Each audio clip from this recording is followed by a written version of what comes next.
आज बहुत ही एक महत्वपूर्ण कंसेप्ट के बारे में बात करेंगे कंपनी के संदर्भ में, और वो है doctrine of the ultra wire, अधिकारों के बाहर का सिद्धांत। हम बहुत अच्छी तरह से जानते हैं कि कंपनी एक कृत्रिम, अदृश्य और अमूर्त संस्था है, और कंपनी जो भी काम करेगी वो अपने अधिकृत व्यक्तियों के माध्यम से ही कार्य करती है। तो इस स्थिति में कंपनी का क्षेत्राधिकार क्या होगा, स्कोप ऑफ एरिया क्या होगा, लक्ष्मण लाइन या बाउंड्री क्या होगी, ये सुनिश्चित करना बहुत जरूरी है। तो मोटे तौर पर यदि अपन कहें तो कंपनी के पार्षद सीमानियम के अंदर जो उद्देश्य वाक्य होता है, जिस प्रयोजन के लिए कंपनी का समामेलन होता है, वो कंपनी के लिए एक तरीके से लक्ष्मण लाइन है, वो कंपनी के लिए बाउंड्री है। जिस उद्देश्य के लिए कंपनी का समामेलन हुआ है, या तो उस उद्देश्य की पूर्ति के लिए वो कार्य होना चाहिए, या कोई कार्य ऐसा होना चाहिए जो उद्देश्य की पूर्ति में आनुषंगिक या सहायक हो। यदि मान लीजिए कोर्ट ये सुनिश्चित करे कि ये जो कार्य किया गया है वो एक तरीके से मूल उद्देश्य की प्राप्ति के अंदर जो है वो विपरीत नहीं होकर के सहायक है, तो उस कार्य को भी जो है वो अधिकार सीमा के भीतर माना जा सकता है। ऐसे कई केसेस हुए हैं जिसमें प्रथम दृष्टया देखने से ये लगता है कि ये काम अल्ट्रा वायर है, परंतु सक्षम न्यायालय के निर्णय के आधार पर यह सुनिश्चित हुआ है कि यदि कोई कार्य मुख्य उद्देश्य की प्राप्ति के अंदर अगर कोई मदद कर रहा है तो उसको भी अधिकारों के भीतर ही माना जाएगा। तो ये सारी बातें हैं। रमैया ने बहुत स्पष्ट शब्दों में ये बात कही है कि the memorandum is the area beyond which company can not travel, यानी पार्षद सीमानियम एक तरीके से इनकी सीमाएं तय कर देता है, और उसके बाहर कदम रखना वो अल्ट्रा वायर माना जाएगा। और ऐसे कृत्यों के लिए जो है वो किसी भी सूरत में कंपनी उत्तरदायी नहीं होगी, यहाँ तक कि अगर सारे सदस्य मिलकर के ये तय करना चाहें कि वे इसकी पुष्टि कर दे तो रेटिफिकेशन भी संभव नहीं है। अल्ट्रा वायर जो काम होंगे उसमें रेटिफिकेशन भी संभव नहीं है। तो अपने स्पष्ट शब्दों में बात यह है कि अधिकारों के बाहर किया गया कार्य व्यर्थ माना जाता है और सभी सदस्यों या अंशधारियों की सर्वसहमति से भी पुष्टि नहीं की जा सकती। एक बहुत जोरदार मामला हुआ था Ashbury Railway Carriage and Iron Company Limited बनाम रिके। ध्यान देंगे, Ashbury Railway Carriage and Iron Company Limited बनाम रिके, इस कंपनी के उद्देश्य वाक्य के अंदर लिखा हुआ था कि कंपनी का उद्देश्य रेल के डिब्बे बनाना, रेल की मशीनें बनाना, इनको बेचना, किराए पर देना, मैकेनिकल इंजीनियरिंग तथा जनरल कॉन्ट्रैक्ट का कार्य करना, ये उद्देश्य वाक्य के अंदर दिया हुआ था। कंपनी ने एक रिके नामक ठेकेदार को जो है वो बेल्जियम के अंदर रेलवे लाइन बिछाने के लिए जो है वो एक निश्चित राशि के भुगतान का अनुबंध किया, लेकिन अनुबंध करने के पश्चात कंपनी जो है वो धनराशि देने से मना कर दिया। तब रिके ने कंपनी के विरुद्ध अनुबंध भंग के लिए वाद प्रस्तुत किया, और कंपनी ने ये कह करके और अपने दायित्व से मुक्त हो गई कि ये जो कार्य है ये अधिकारों के बाहर है, लिहाजा इसका निष्पादन संभव नहीं है। रिके ने ये तर्क दिया कि ये जो जनरल कॉन्ट्रैक्टर शब्द जो दिया हुआ है उद्देश्य वाक्य के अंदर, ये इस बात को इंडिकेट कर रहा है कि ये कंपनी के उद्देश्य वाक्य के अंदर ही है। जब मामले की समीक्षा की गई, जांच की गई, तथ्यों का विश्लेषण किया गया, तब न्यायालय इस निष्कर्ष पर पहुंचा कि ये जो जनरल ठेकेदारी जो कॉन्ट्रैक्ट का जो नाम जो दिया हुआ है ये मैकेनिकल साइड का है, न कि अन्य किसी तरीके से इसका अर्थ निकाला जाए।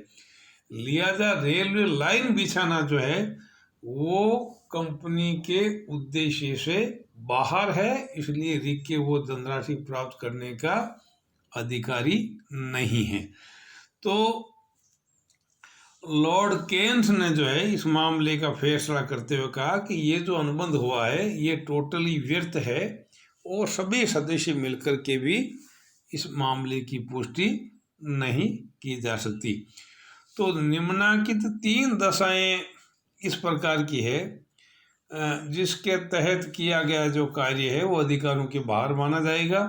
जैसा कि अभी एस्प्री रेलवे के रीजन आयरन कंपनी बनाम रिके के अंदर ये तय किया गया। पहला पॉइंट, जब कार्य कंपनी के उद्देश्यों के अंतर्गत नहीं आता हो। दूसरा, जब कार्य मुख्य उद्देश्य की प्राप्ति में सहायक या आनुषंगिक न हो, necessary for the furtherance of the object of the company.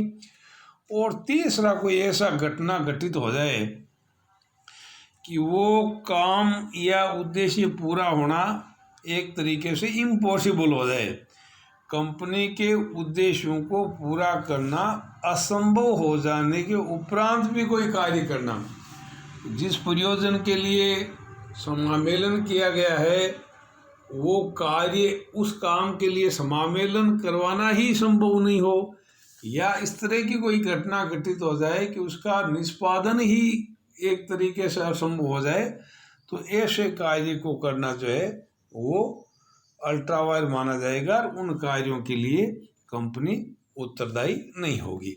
Now the question arises, what would be effect of the ultra vires events, ultra vires acts. अगर अधिकारों के बाहर अगर कोई कार्य कर लिया beyond the approach of the company, beyond the scope of the company, तो फिर ऐसी स्थिति के अंदर उसका स्टेट्यूटरी इफेक्ट क्या होगा, कानूनी प्रभाव क्या होगा। तो बहुत स्पष्ट प्रोविजन है। पहला प्रभाव ये होगा कि अनाधिकृत जो कार्य है वो व्यर्थ होगा, प्रभावहीन होगा, उसका कोई कानूनी इफेक्ट नहीं होगा, जैसा कि आपने एस्प्री रेलवे के रीजन आयरन कंपनी बनाम रिक्की के मामले में देखा था। दूसरा, उसी के अंदर ये बात धारित करी थी कि यदि सभी सदस्य मिलकर के अगर इसको पुष्टि भी करना चाहें तो रेटिफिकेशन भी संभव नहीं है। तो दूसरा प्रभाव ये होगा कि पुष्टिकरण भी संभव नहीं। तीसरा है निषेधाज्ञा। अगर मान लीजिए किसी सदस्य को या अंशधारी को इस बात की जानकारी हो जाए कि भाई कंपनी जो है वो अधिकारों के बाहर अगर कार्य कर रही है तो उसको रोका जा सकता है, निषेधाज्ञा लागू की जा सकती है। चौथा, कंपनी का कोई दायित्व नहीं कंपनी उसके लिए जिम्मेदार नहीं होगी, और कंपनी जिम्मेदार नहीं होती है तो काम किसने किया, किसी न किसी संचालकों के माध्यम से किया है। तो ऐसी स्थिति के अंदर संचालक जो है वो व्यक्तिगत रूप से उत्तरदायी माने जाएंगे। छठा पॉइंट यह है कि अधिकारों के बाहर प्राप्त संपत्ति पर अधिकार। देखिए, इस अधिकार का मतलब कतई ये नहीं है कि किसी कंपनी को या किसी तृतीय पक्षकार को कोई मुनाफा पहुंचाना। इसका प्रयोजन बहुत स्पष्ट है, and it is based on the just and equality. ये न्याय और समानता पर आधारित व्यवस्था है। तो यदि कंपनी के धन से अगर मान लीजिए संपत्ति खरीद भी ली तो उस संपत्ति के ऊपर जो है वो कंपनी का अधिकार माना जाएगा। सातवां पॉइंट यह है कि माल तथा सेवाओं के भुगतान के लिए कंपनी को बाध्य नहीं किया जा सकता। यदि गुड्स एंड सर्विसेज कंपनी ने ले ली है तो उन सेवाओं के लिए, उस माल के लिए कंपनी भुगतान के लिए उत्तरदायी नहीं होगी। लेकिन यदि भुगतान कर दिया है तो उसकी वसूली भी नहीं की जा सकती। फिर उधार लिया गया धन वसूला नहीं जा सकता। अगर मान लीजिए सपोज करो किसी से पैसे उधार बोरोड मनी ली है तो तृतीय पक्षकार को वो धनराशि वापस प्राप्त करने का अधिकार नहीं है। लेकिन यदि उस धन से कोई संपत्ति अगर खरीद ली और संपत्ति जो है वो बिल्कुल आइडेंटिफाई करने की स्थिति में है तो तृतीय पक्षकार न्यायालय के माध्यम से उस संपत्ति में से धन वसूल किया जा सकता है। इसी तरीके से एक पॉइंट ये है कि बेसिकली जो संचालक है वो एक तरीके से विश्वास आश्रित संबंधों पर आधारित कार्य कर रहे होते हैं। अगर उन्होंने किसी तरह का प्रन्यास भंग कर दिया, विश्वास भंग कर दिया, ब्रीच ऑफ ट्रस्ट कर दिया है, तो ऐसी स्थिति में भी संचालकों को व्यक्तिगत रूप से उत्तरदायी ठहराया जा सकता है। ये भी ध्यान रखने वाली बात है। और लास्ट पॉइंट, दुष्कार्य के लिए कंपनी का दायित्व नहीं। यदि मान लीजिए संचालकों ने कोई अपराध का कोई कार्य कर लिया, कोई क्रिमिनल अगर ऑफेंस कर लिया, तो उन ऑफेंस के लिए करने वाले संचालक, प्रवर्तक जैसी भी पोजीशन में है, वो व्यक्तिगत रूप से उत्तरदायी होंगे, कंपनी का कोई दायित्व नहीं होगा। ये अल्ट्रा वायर अधिकारों का प्रभाव है। बहुत ही महत्वपूर्ण क्वेश्चन, और सामान्यतया शॉर्ट नोट के रूप में जो है वो यदा कदा 10-10 नंबर के जब 2 टिप्पणियां पूछते हैं तब ये इस तरह का क्वेश्चन जो है अक्सर पूछा जाता है। That's all.